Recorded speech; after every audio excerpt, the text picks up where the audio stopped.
स्वागत है आपका आज के एपिसोड में। चलिए शुरुआत करते हैं पहले प्रश्न के साथ। बिहार के बारे में निम्नलिखित कथनों पर विचार कीजिए। 1. बिहार के जमुई जिले में नागी और नकटी पक्षी अभ्यारण्य है।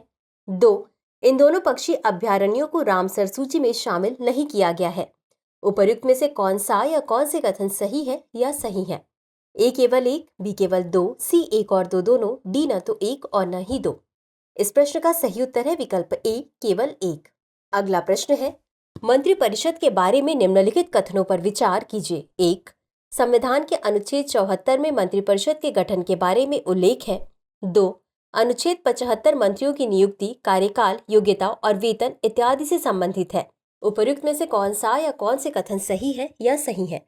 ए केवल 1, बी केवल 2, सी 1 और 2 दोनों, डी न तो 1 और न ही 2। इस प्रश्न का सही उत्तर है विकल्प सी 1 और 2 दोनों। अगला प्रश्न है, निम्नलिखित कथनों में से कौन सा कथन सही नहीं है? ए. न्यू डेवलपमेंट बैंक का मुख्यालय शंघाई में है। बी. ब्रिक्स का पहला शिखर सम्मेलन 2008 में रूसी संघ में हुआ था। सी. चौथे ब्रिक्स शिखर सम्मेलन की मेजबानी भारत ने की थी। डी. दिसंबर 2010 में ब्रिक में शामिल होने के लिए दक्षिण अफ्रीका को आमंत्रित किया गया था। इस प्रश्न का सही उत्तर है विकल्प बी। ब्रिक्स का पहला शिखर सम्मेलन 2008 में रूसी संघ में हुआ था। अगला प्रश्न है, सोलर मिशन आदित्य L1 के संबंध में निम्नलिखित कथनों पर विचार कीजिए। 1. यह L1 बिंदु से सूर्य का अध्ययन करने वाला पहला भारतीय सौर मिशन है।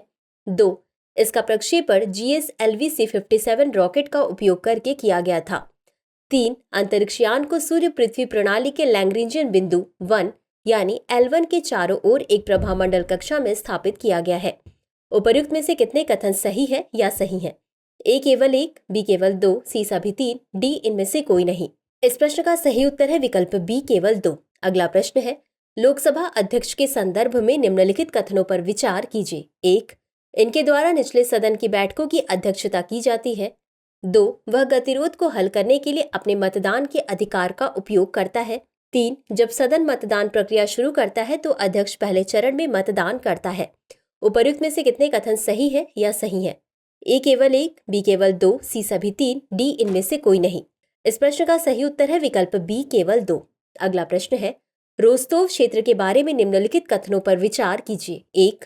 रोस्तोव क्षेत्र से यूरोप की सबसे लंबी नदियों में से एक मिसिसिपी नदी बहती है। 2. हाल ही में रूस के दक्षिणी रोस्तोव क्षेत्र में युद्ध के कारण आपातकाल की घोषणा की गई है। उपर्युक्त में से कितने कथन सही है या सही है? ए केवल 1, बी केवल 2, सी 1 और 2 दोनों, डी न तो 1 और न ही 2। इस प्रश्न का सही उत्तर है विकल्प बी केवल 2। अगला प्रश्न है, उत्तराखंड के कैची धाम के बारे में निम्नलिखित कथनों पर विचार कीजिए और असत्य कथन का चुनाव कीजिए। ए. कैची धाम उत्तराखंड में कुमायूं की पहाड़ियों में स्थित एक सुंदर आश्रम है। बी. यह बाबा नीम करौली महाराज का समाधि स्थल है। सी. यहाँ पहला मंदिर जून 1974 में स्थापित किया गया था। डी. हर वर्ष 15 जून को कैची धाम का स्थापना दिवस मनाया जाता है। इस प्रश्न का सही उत्तर है विकल्प सी। यहाँ पहला मंदिर जून 1974 में स्थापित किया गया था।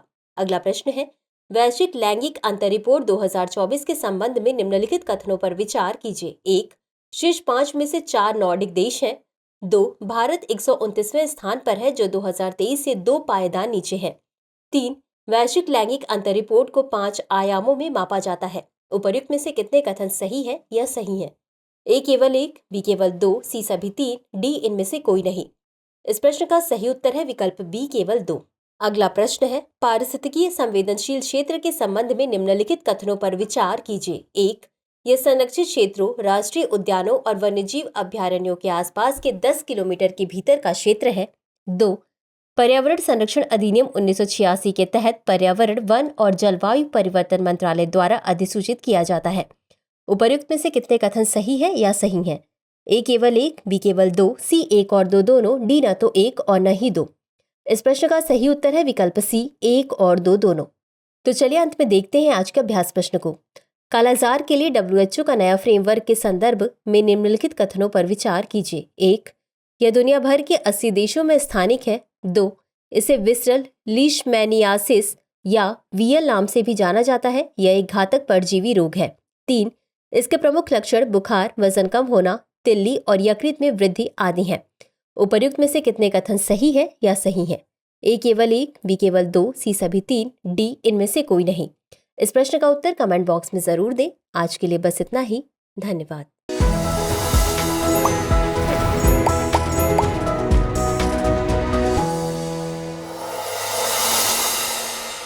डियर व्यूअर्स, अपने एग्जाम की तैयारी को और बेहतर करने के लिए हमारे चैनल को लाइक, शेयर और सब्सक्राइब करना न भूलें।